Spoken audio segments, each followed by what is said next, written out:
제가 캡스톤 디자인 작년에 수업을 맡았었는데, 뭐, 이렇게, 음, 성과가 좋았다기보다는, 예, 뭐, 이제 제가 한 것 좀, 말씀드리도록 하겠습니다. 우선은 목차는 팀 구성하는 거와 주제 선정하고, 그다음에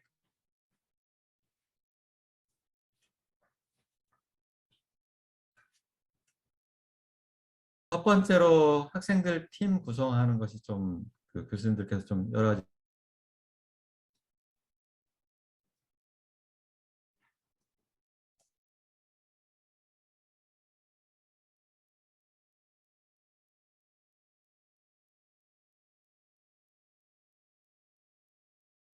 교수님들은 또 그렇게 하면 안 된다. 학생들이 이제 실력 차이도 많이 나고 성적도 많이 차이 나고 그다음에 성별도 많이 차이가 나서 교수님들이 이제 이걸 잘 적절하게 분배를 해서 팀을 나눠주겠다라고 이제 의견을 많이 내시기도 합니다.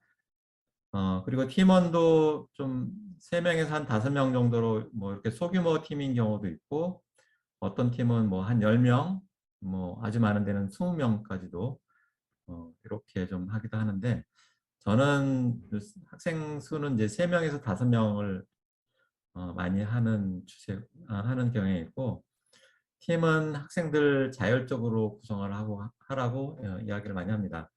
이렇게도 해보고 뭐 이렇게도 해봤는데 성과가 그래도 좀 잘 나오고 애들이 또 팀원들끼리 이렇게 의견이 좀 잘 조화가 돼야 돼서 이렇게 자율적으로 구성하도록 1차적으로 하고 나중에 이제 팀 구성이 좀 어려운 학생들만 제가 팀을 구성해주는 형태로 이렇게 가고 있습니다.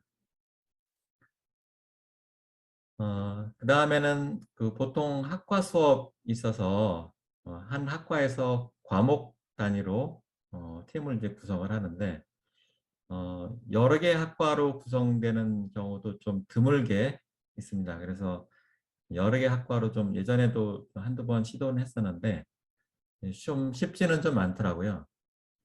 어, 그런데 이제 필요성은 되게 많이 느끼고 있습니다. 특히 이제 공과대학에서 학생들이 이렇게 프로젝트를 진행하다 보면은 디자인이나 미적인 측면에 대해서 상당히 요구가 많거든요. 그래서 미술과 학생들이 좀 참여를 했으면 좋겠다라는 요구 사항들이 공대에서 이제 계속 있었는데 시간이 좀 잘 맞지가 않고 그다음에 어떤 형식으로 해야 되는지에 대해서 아직 그 학교 내에서 좀 협의가 좀 잘 안 돼서 그렇게 하기가 좀 어려운 것 같습니다. 그래서 한두 번은 좀 테스트를 해봤는데 계속 지속적으로 운영하기가 좀 어려웠던 면이 좀 있었습니다. 그래서 팀은 뭐 대충 이런 식으로 이제 구성을 많이 했었던 것 같고, 그다음에 제일 민감한 부분이 이제 주제를 선정하는 부분이 제일 민감하거든요. 그래서 방법들이 좀 여러 개가 있는데 학생들이 제일 원하는 방법은 이 방법입니다. 자기들이 원하는 주제를 하겠다.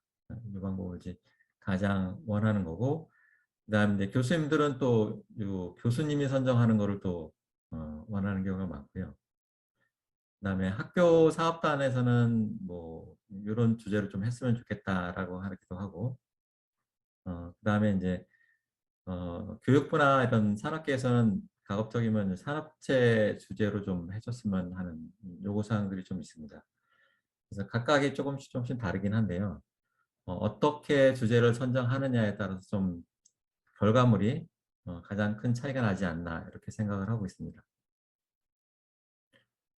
주제 선정에서 이 밸런스가 좀 되게 중요할 것 같은데요. 학생에 대한 불신과 믿음 사이에 떻게 이제 밸런스를 맞출 것인가 이 부분인데 이 불신이라고 한 거는 학생들이 자기들이 하기 쉬운 주제를 하려고 해요.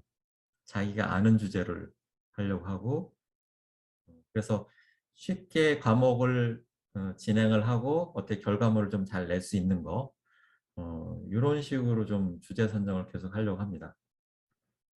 그래서 그러는 이제 학생들이 실제로 이제 성과물이 내고 좀 흥미롭다 아니면 뭐 그럴듯하다 이런 결과물이 나오게 하려면 이 주제로는 거의 잘 안 됩니다. 자율 주제로는 좋은 결과 나오기가 상당히 좀 어려운 것 같아요. 아주 뭐 진취적인 학생이 있어서 신기술이라든가 새로운 거에 대해서 관심이 아주 많다, 아주 적극적이다 그러면은 이 방법이 좋긴 한데, 대부분의 학생은 이걸 할 때는 좀 자기들이 할 수 있는 쉬운 주제를 많이 선정을 합니다. 그래서 이거를 조금 가급적 못하도록 하는 게 좀 좋은 것 같고, 이 세 가지 방법 중에 하나가 좀 적절한 것 같습니다. 그 다음에 또 하나는 이제 학생에 대한 믿음 파트인데, 이 믿음이라는 건 좀 뭘 의미하냐면, 이런 걸 주제를 줄 때, 아니면은 뭐 교수님이라든가 아니면 학교 기관이라든가 산업체에서 주제를 줄 때, 우리 학교 애들이 할 수 있나? 이런 걸 할 수 있나? 이런 의구심이 많거든요. 그런데 그럴 필요는 전혀 없는 것 같습니다. 아이들이 이렇게 보면은 우리가 생각하기에 좀 어렵다고 생각하는 것들, 이건 못할 것 같은데 하는 것들도 의외로 되게 잘합니다. 그래서 이쪽 주제를 잡고 목표치를 좀 높게 잡아도 학생들은 그 목표치에 맞게 결과물을 만들어 옵니다. 그래서 일부러 너무 낮게 할 필요가 없어요. 우선은 높게 잡고 그거를 서포트할 수 있는 형태로 진행하는 것이 되게 중요한 것 같습니다. 그래서 주제 선정할 때 불신과 믿음 사이에 적절한 이제 밸런싱이 좀 필요한 것 같고요. 또 하나는 이제 이런 겁니다. 학생들이 어떤 캡스톤 디자인 프로젝트를 할 때 실제 사례, 그 실세계의 문제를 해결할 수는 없어. 왜냐하면 실제 세계의 문제는 이렇게 복잡해. 학생들이 이 문제를 해결할 수는 없어. 이런 생각을 많이 하게 됩니다. 이거는 뭐 저도 상당히 동의하는 상황이고요. 그래서 산업체의 어떤 프로젝트에 직접 참여를 해서 학생들이 캡스톤 디자인 프로젝트를 한다? 그러면 이렇게 복잡한 파트의 일부, 이 부분을 한다 라고 하면 사실은 거의 불가능합니다. 이 학생들이 이 파트를 진행하기 위해서는 이 나머지 파트를 이해를 해야 되는데, 이거를 이해하기에는 너무 많은 기술도 필요하고 시간도 너무 많이 필요한 거예요. 그래서 이거를 만들 수도 없고, 이거를 만들어서 회사에 갖다 주면 활용할 수도 없습니다.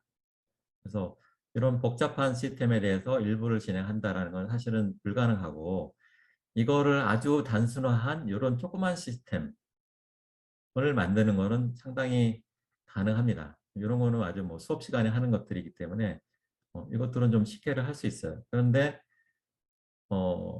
그냥 학교에서 기존에 이제 수업 시간에 했던 거와는 좀 다르게 이런 문제들이 산업체나 아니면 실세계의 문제를 반영한 주제를 해야 되는 거고, 그다음에 산업체의 입장에서는 이거 뭐 되게 간단한 건데 자기들이 기존에 해왔던 게 아닌 새로운 거야. 새로운 신기술을 사용을 했다든가 새로운 개념을 활용을 했다든가, 아니면 지금은 많이 안 쓰는데 나중에는 이런 것들이 사용될 것 같아. 이런 주제를 가져오는 것이 회사에서도 이런 걸 앞으로는 회사에서 이런 걸 좀 사용을 해야 되는데 학생들이 그거를 조그맣게 시스템을 만들어서 가져온다 하면은 회사에서도 상당히 좀 많은 도움이 될 수 있거든요. 그리고 앞으로 그 학생들이 사회에 나가서는 이런 기존에 있던 기술이 아니라 새로운 것들을 사용하기 때문에 이런 새로운 시스템이면서 복잡도는 크지 않은 그런 시스템을 그런 시스템에 대한 주제를 결정하는 것이 여러모로 이제 좋지 않나 이렇게 생각을 하고 있습니다. 어, 학생들이 이제 프로젝트를 진행을 하는데, 여러분들 이제 교수님들이 다 이렇게 해보셨지만은 결과물이 잘 안 나옵니다. 항상 결과물이 잘 안 나와요. 그래서 이것도 적절한 밸런싱이 필요한데, 학생들은 뭐 우리도 똑같죠. 압박이 없으면 하지 않습니다. 결과물이 나오지 않아요. 그래서 적절한 압박이 필요하고 어떤 데드라인이 있으면 더 좋습니다. 언제까지 전체 프로젝트 절차가 있어서 그 절차에 따라서 언제까지 결과물이 단계 단계의 결과물이 나오도록 하는 것이 가장 좋은 방법이고요. 근데 이제 너무 압박을 하면 애들이 포기하기 때문에 적절하게 이제 동기부여를 해야 됩니다. 적절하게 관리도 좀 잘 해주고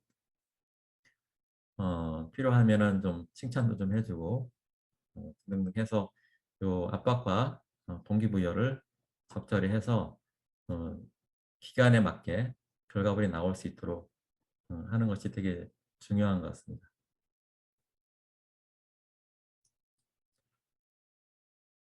그래서 학생들한테는 항상 너 더 잘할 수 있어. 목표를 좀 높게 잡는 것이 목표를 항상 좀 높게 잡아서 학생들이 더 잘할 수 있다. 지금에 만족하지 말고 더 좀 해봐라. 라고 하는 것이 좀 제일 중요한 것 같고요. 그 다음에 우리가 이제 캡슐 디자인을 하면서 좀 제일 놓치기 쉬운 것이 우리는 이제 공대이기 때문에 시스템을 만들고서 끝나는 경우가 많거든요. 근데 사실은 그게 실제로 사용이 되고 평가되고 이런 것들이 되게 중요한데 그런 것들이 사실은 많지 않아서 항상 이제 만들고 평가하고 그다음에 어떻게 개선할 수 있는가 이런 부분들에 대해서 학생들이 요 캡슐 디자인 프로젝트를 진행하면서 느낄 수 있도록 해주는 것이 되게 좋은 것 같습니다. 그래서 이런 식으로 좀 계속 관리를 하고 저희는 학과에서 캡스톤 디자인 프로젝트를 할 때 항상 논문을 무조건 팀별로 내도록 하고 있습니다. 그래서 이런 식으로 이제 학술대에 나가서 발표를 해서 이제 사진을 찍은 사례인데 학생들이 학술대에 논문을 내는 것을 교수님들이 또 어렵게 생각하시는데 그렇게 생각하지 마시고 항상 이렇게 높게 세팅을 잡으면 학생들이 또 당연하게 좀 잘 따라오거든요. 그래서 학술대회 논문 같은 경우에도 그냥 하라고 하면 학생들은 되게 어려워해서 할 수가 없는 경우가 많습니다. 대신에 잘 쓰여진 샘플 논문을 몇 개를 주면 학생들은 그것을 따라서 할 수 있습니다. 그래서 샘플 논문을 잘 만들어진 기존에 발표됐던 샘플 논문들을 몇 개를 주고 학생들한테 이렇게 이렇게 쓰면 좋겠다 라고 이제 가이드를 잘 해주면 학생들이 논문을 잘 쓰더라고요. 그래서 뭐 이제 발표도 하고 좀 뭐 특별한 경우에는 뭐 이렇게 상도 좀 받고 이렇게도 하긴 합니다. 그다음에 아까 이제 주제를 아까 말씀을 드렸는데 이 주제에 따라서 이렇게 진행하긴 하는데 제일 좋은 거는 이제 산업체 주제를 좀 해보는 것이 좋기는 합니다. 이게 이제 가장 좋긴 한데 이게 사실은 쉽지는 않더라고요. 그래서 이제 교수님들께서 캡스톤 디자인할 때 산업체 주제로 좀 해보고 싶다. 이렇게 하면은 교수님들이 산업체와 관계가 아주 좋아야 좀 됩니다. 왜냐하면은 학생들이 그 어떤 주제를 가지고 진행하려고 하면 계속 산업체와 미팅을 하고 질문을 하고 산업체에서는 답변을 해주고 이렇게 해야 되거든요. 그렇게 하려고 하면은 산업체에서는 자기들 시간을 뺏기고 하기 때문에 상당히 귀찮아합니다. 그래서 교수님들께서 이제 지속적으로 기업들과 좀 관계를 좀 좋은 관계를 유지할 필요가 좀 있고 그런 좋은 관계가 좀 유지가 된다고 하면 어, 미리 이 캡선 디자인 들어가기 뭐 한두 달 전부터 미리 좀 이야기를 좀 해야 됩니다. 우리 학교에서 학생들이 캡선 디자인 하는데 회사에서 필요로 하는 것이 무엇이냐 이렇게 미리 얘기를 해야 되고 아까 말씀드렸다시피 전체 시스템에서 학생들이 6파트를 하는 것은 불가능하기 때문에 최근에 뭐 이러이러한 새로운 기술이나 새로운 개념이 있다 하면 우리는 회사에서도 필요한 사항이 있거든요. 그러면 우리는 이러이러한 회사에서 필요한 이런 개념을 이용해서 이런 걸 만들어 보겠다. 이렇게 얘기를 하면 회사에서는 자기들도 그런 방향에 대해서 좀 해봐야 되겠다. 이런 생각을 할 수 있거든요. 그러면 회사에서 직원이 그 정보를 모으고 어떤 걸 하기 위해서는 시간이 많이 드는데 학생들이 그 정도를 해주면 상당히 그 시간을 절약하고 회사에서도 도움이 되기 때문에 회사에서도 그 정도 하면은 이제 오케이가 되는 경우가 많습니다. 그래서 그렇게 좀 미리 한두 달 전부터 좀 계속 접촉을 해서 주제를 좀 잡아야 되는 거고요. 저희는 작년 같은 경우에 산업체 5개 기업하고 해서 각각 100만 원씩 그 학생들이 만든 작품에 대해서 100만 원씩 기술 이전을 진행을 했습니다. 그래서 이제 업체 대표님들도 몇 분 오셔서 같이 마지막 발표하고 100만 원씩 기술 이전 계약을 해서 사진을 찍은 내용입니다. 그래서 이때 이제 해보니까 좀 중요한 사항, 어떤 사항이 제일 중요하냐면 업체가 기업들이 학생들과 계속 커뮤니케이션을 많이 할수록 기업에서도 남는 게 많이 있는 거예요. 그렇지 않고 주제를 이제 한번 던져주고 대화가 없으면 기업에서도 새로운 기술을 받을 수 없고 익힐 수가 없고 또 나중에 결과물이 나오더라도 그걸 활용을 잘 못하더라고요. 그런데 이제 지속적으로 좀 적극적으로 좀 참여를 하고 인터랙션하는 기업에서는 이 결과물을 좀 효과적으로 사용하는 것 같습니다. 그래서 그 한 개 팀은 특허까지 출원을 했습니다. 그래서 이제 기술 이전하고 논문 특허까지 이제 학생들이 좀 출원을 했었고요. 근데 이제 그 타 대학 같은 경우는 이게 좀 제일 쉬우면서 어떻게 보면은 획기적인 건데 서울대학교에서 좀 어렵게 페이지 모으시는 분들을 위해서 유료 광고하는 리어커 이건 이제 캡스톤 디자인으로 진행을 했고 프로젝트로 진행을 했고 이걸 이제 계속 발전시켜서 이제 비영리 단체까지 이렇게 만들었었거든요. 이런 것들은 그래서 이제 어려운 기술로만 하는 게 아니라 꼭 그리고 또 꼭 기업체랑만 하는 것도 아니라 이제 실질적으로 현실에서 어떤 문제를 해결할 것인가 이런 게 좀 제일 중요한 것 같습니다. 그래서 뭐 다른 데도 뭐 빵 같은 것도 만들고 어떤 이렇게 만드는 것들이 좀 많았던 것 같습니다. 네, 이것으로 저희 학과에서 진행했던 거는 이것으로 발표를 마치도록 하겠습니다. 네, 감사합니다.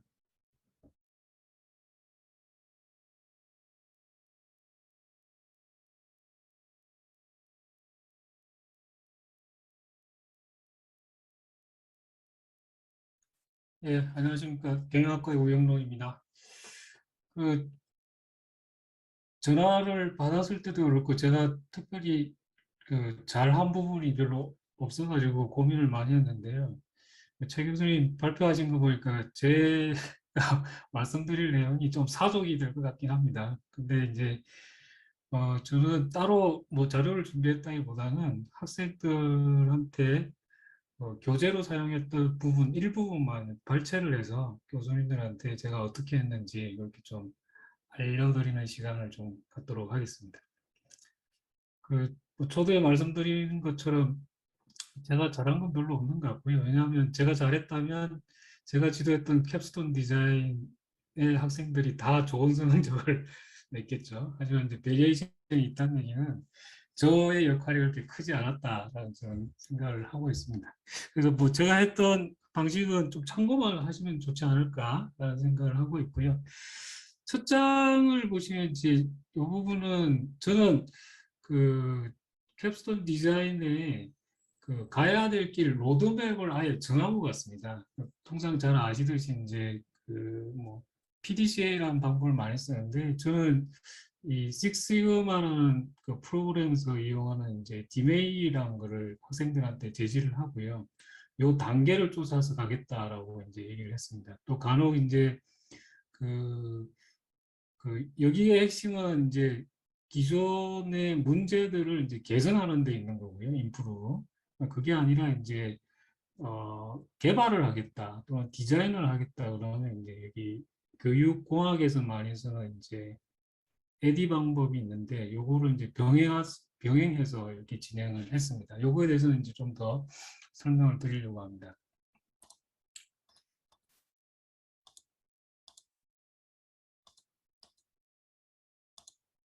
그 학생들 참여를 유도하고 진행의 전체 프레임워크를 위해서 제가 이제 제시를 해드린 건데요. 이거는 실제로 식시그마라는 그 프로젝트를 그 그 삼성이나 LG에서 진행을 할 때 하는 방법입니다. 보시면 이제 이게 멜트 오버라는 게 이제 진행하는 학생들이라고 보면 되고요. 사람에 대한 이제 평가죠. 사람에 대한 평가고 과제에 대한 평가를 어떻게 하겠다라는 이제 그 시점이나 이런 것들을 가지고 있는데 이게 프로젝트 매니지먼트의 방법론 중에 하나죠. 스테이트 게임 모델이라고 하는 건데 무슨 얘기냐면 디파인이라는 단계가 끝나면 한번 평가를 합니다. 예저가 끝나면 또 평가를 하고 이런 식으로 단계마다 게이트를 두고 평가를 하겠다는 얘기가 되는 거죠. 그 말씀드리면 디파인 같은 경우에는 과제를 선정을 하고 팀 구성을 하는데 그거를 끝나고 나면 저한테 보고를 해야 되는 겁니다. 조금 이제 나쁜 표현을 하면 제 수업에서는 학생들이 매 단계 끝날 때마다 보고서를 가지고 와서 저를 설득을 해야 됩니다. 네, 주제는 이런 걸 정했어요. 그리고 문제의 수준은 이렇게 심각하니 과제가 할 만해요. 이런 얘기를 설득하는 시간을 보통 이걸 한 달씩 잡으시면 이제 되겠죠. 그렇게 진행을 했다라는 거고요.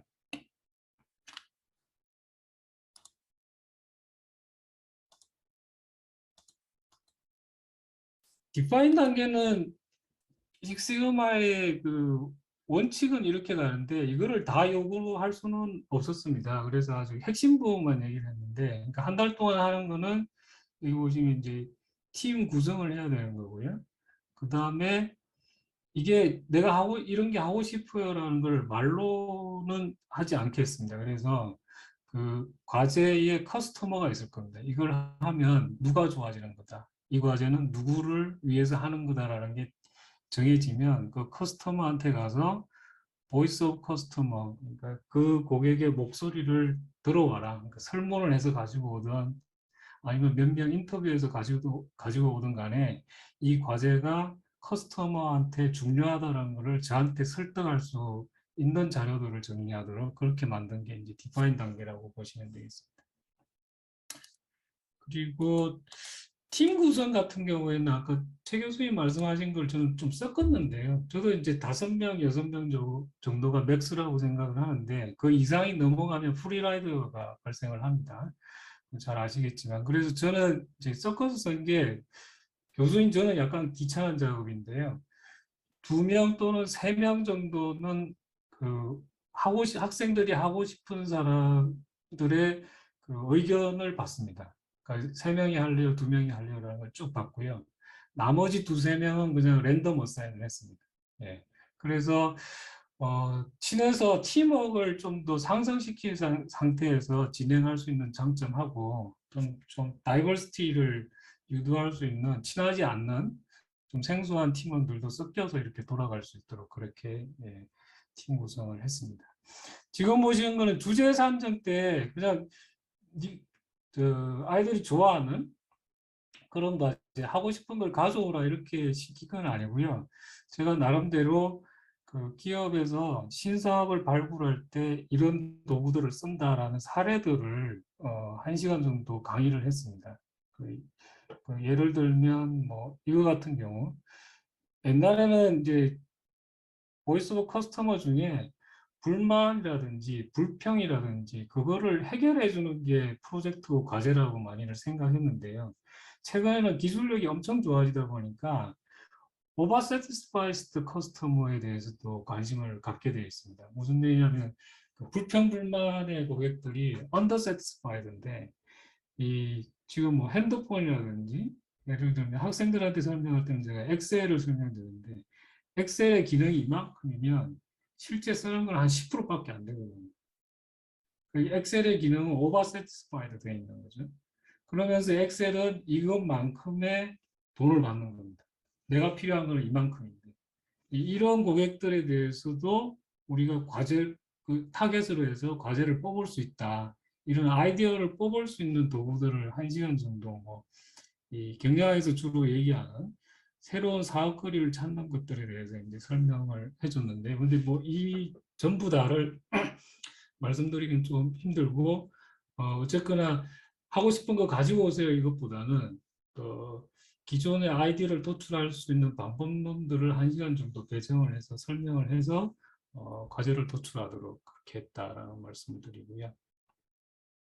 그리고 그 아까 말씀드린 대로 증거를 가지고 와라 뭐 이렇게 제가 요구를 한다고 그러지 않습니까? 예를 들면 이게 교내의 쓰레기를 좀 없애고자 하는 과제를 가지고 왔는데 학생들이 이렇게까지 가지고 왔더라고요. 쓰레기통 위치를 돌아가면서 다 도팅을 하고 그 다음에 그 쓰레기통 간의 그 거리를 재가지고 좀 이 거리가 덤성덤성한 부분과 밀접하게 있는 부분을 나름대로 그림을 그리고 와서 이런 부분을 하고 쓰레기가 많은 곳이 상관성이 있다라는 얘기들을 할 정도로 이제 데이터를 무조건 가지고 오라는 요구를 해서 진행했습니다. 그리고 메저 단계는 디파이너즈 정의와 문제의 현 수준.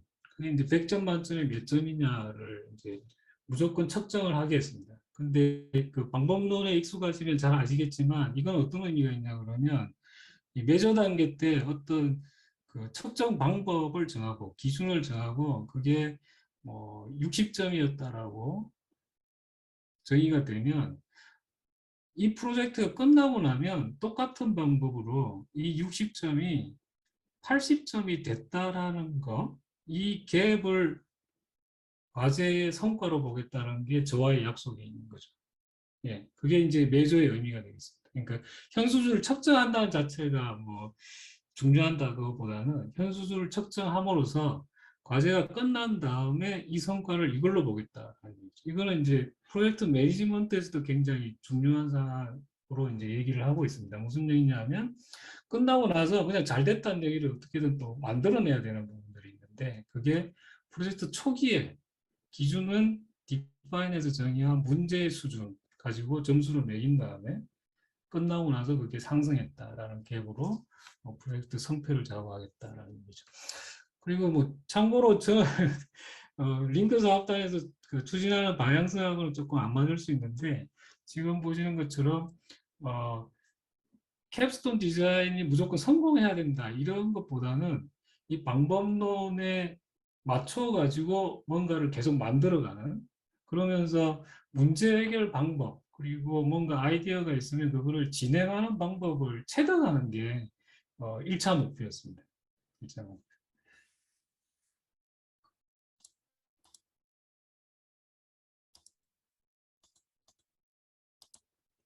그 다음은 애널라이저인데요. 애널라이저는 이제 그 문제가 60점밖에 안 되는 그러니까 현 수준이 100점이 아니라 60점밖에 안 되는 핵심 원인들을 밝혀내는 겁니다. 밝혀내는데 이걸 뭐 어려워하는데 잘 아시겠지만 분석이라는 게 한자로 쓰면 뭐 이렇게 되나요? 이게 나눌 분자고 이게 나눌 석자입니다. 쪼갤 석자라고도 하죠. 무슨 얘기냐면 분석이 고차원적인 무슨 도구를 써서 분석을 하는 게 아니라 저는 데이터가 있으면 그거를 자꾸 나눠봐라. 그러니까 커스터머도 어떤 그룹들이 있는지 나눠보고 인터넷 사이트를 분석할 때도 사이트들 다 나눠보고 뭐 이런 식으로 분석 말 그대로 나누고 쪼개고 하는 작업들을 통해서 그것 중에 제일 영향을 많이 주는 거를 선택을 해라 라고 이제 하는 단계가 애널라이저가 되겠고요.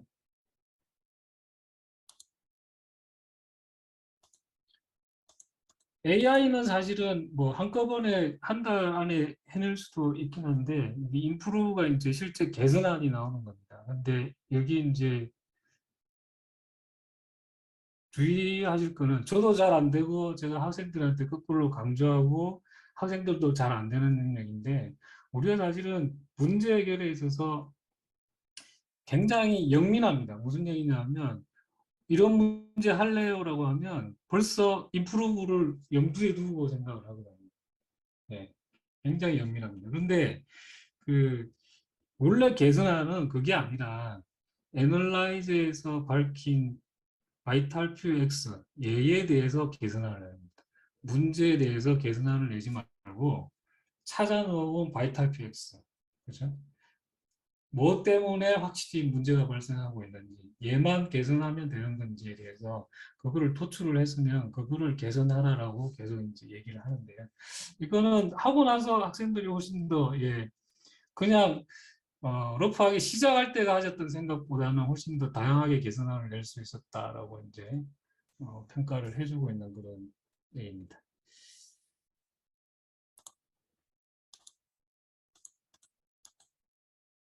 그다음에 컨트롤은 이제 개선안 나온 거를 이 실천을 어떻게 할 거냐에 대한 얘기를 하는 건데 이거는 뭐 특별한 내용이 없습니다. 보통 이제 학교에서도 캡스톤을 하다 보면 4단계 하다 보면 거의 3달, 4달 정도 이제 진행이 되기 때문에 컨트롤은 뭐 식스세오에서 얘기하는 그 컨트롤 단계처럼 하지는 않고요. 실천안을 어떻게 적용을 할 거냐 실제 그거에 대해서 플랜을 짜도록 하는 그런 식으로 이제 간단하게 진행을 하고 있고요.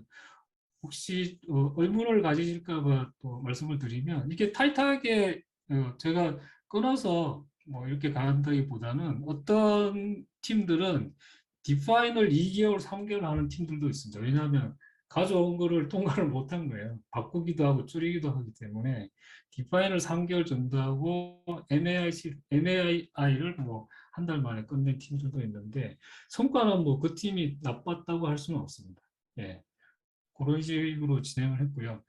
그래서 초반에 말씀드린 것처럼 저는 이제 최 교수님 잘 얘기를 해주셨는데 저는 약간 다른 거는 방법론에 있어서 저기 일종의 게이트를 두고 교수가 요구하는 성과들을 하나하나 이제 완성해 가는 식으로 그렇게 진행을 했다라고 말씀드릴 수가 있겠습니다.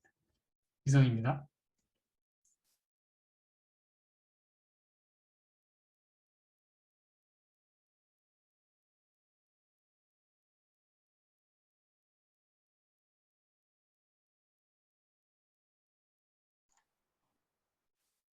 지난 5월에 캡스톤 디자인 설명회에 참석해서 아주 기본적인 질문을 드리면서 도시락을 맛있게 먹었던 기억이 납니다. 학생들이 아주 잘했고 저는 그다지 잘한 거가 떠오르진 않는데 어쨌든 제 수업에서 했던 거를 말씀드리는 방향으로 하겠습니다.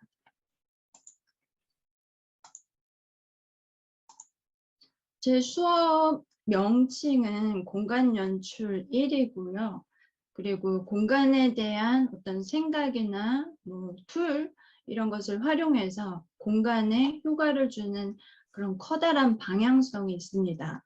그리고 학생들한테 좀 크게 넓게 좀 생각해 보자라는 의미에서 우주를 보여주면서 시작을 했었고요. 그리고 4시간 수업인데 일단 2시간은 그때마다 필요한 스킬을 가르쳐주고 2시간은 그대로 좀 따라해보게 하는 그런 실습으로 구성을 합니다. 그리고 이제 공간에 대해서 내부나 외부 또 아날로그와 디지털적인 공간 이런 커다란 주제로 개인 작업을 일단 하게 하고요. 그리고 캡스톤 디자인이라고 해서 팀 작업은 별도로 수행을 했습니다. 캡스톤 디자인에 앞서서 개인 작업 수업 내용을 먼저 보여드리면 저는 학생들에게 공간 연출에 있어서 공간에 대한 이해가 먼저 되어야 된다고 생각을 했습니다.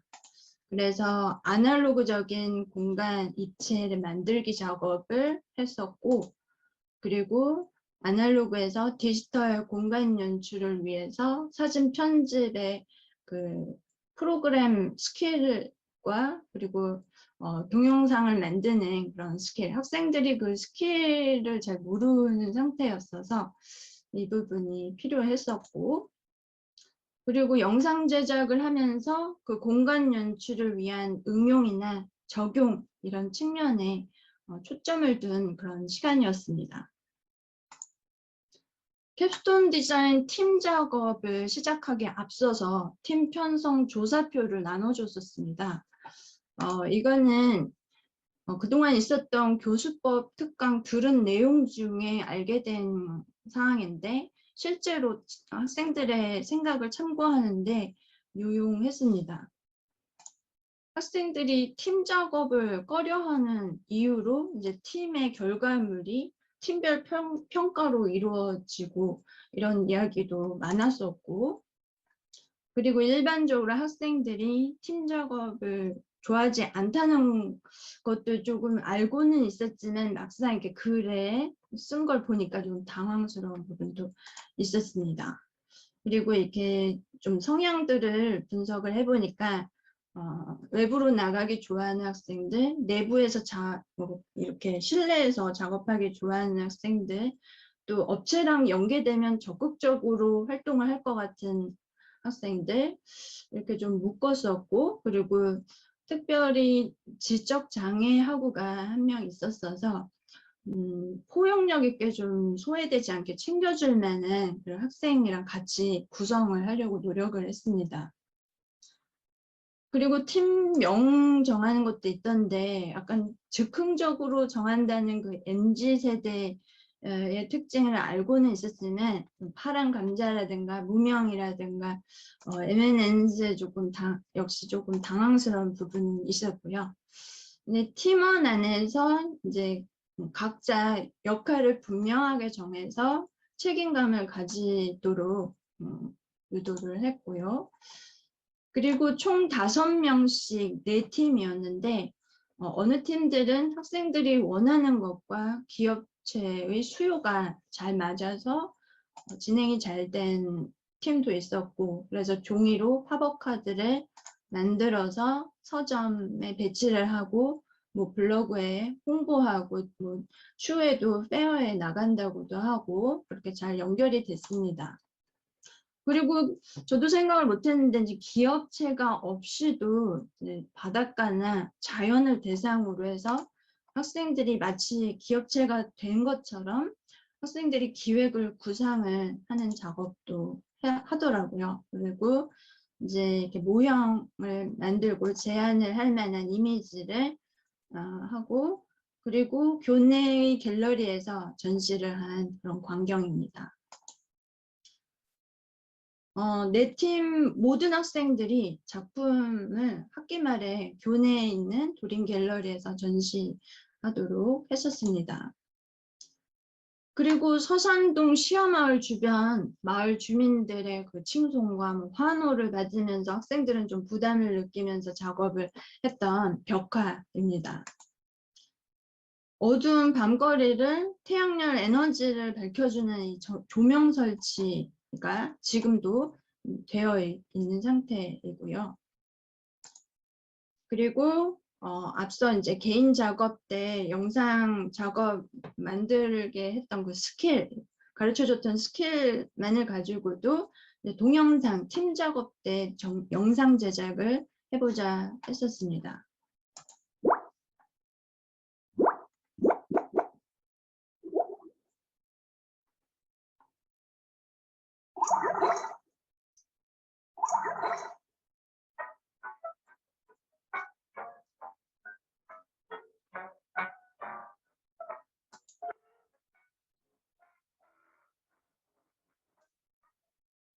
그래서 아주 동영상의 어떤 기본적인 스킬만 가르쳐 줘도 학생들이 잘 따라오고 각자의 컨셉에 맞게 잘 구성을 하는 것을 볼 수 있었습니다.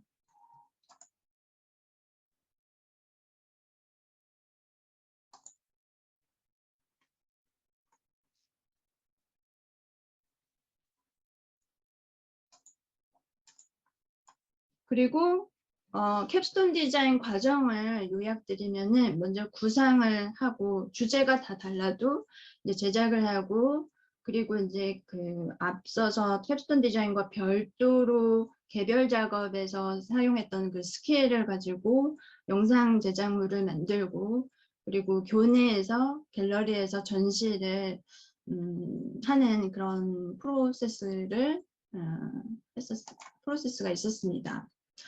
그리고 수업을 마쳤는데 학생들이 이제 한 팀이 와서 대회 나가게 됐다, 좀 우울하게 얘기를 하더라고요. 그래서 왜 대회 나가는데 기쁘지 않나 했더니 이제 시기상 학생들이 종강은 했는데 또 아르바이트며 방학 계획표 뭐 이렇게 해가지고 일과표만 열심히 짜놨는데 이제 한여름에 학교를 오가면서 서로 모여서 준비할 것 때문에 마음이 무거운 것 같았습니다. 그리고 이 서로 캡스톤 디자인을 하면서 가까워지면서 또 이렇게 좀 싸워가지고, 그래서 제가 화해도 시켜줘야 되는 그런 부분도 있었고 그랬습니다. 면접 심사에서 그 가장 안 좋은 위치인 점심시간 직전에 마지막 팀이었어서 그 학생들 긴장도 엄청 많이 하더라고요. 그래서 그 모습이 안타까워서 면접 끝나고 결과는 잊어버리고 파란 감자튀니까 감자탕 먹으러 가자고 이제 감자탕 먹으러 갔었습니다.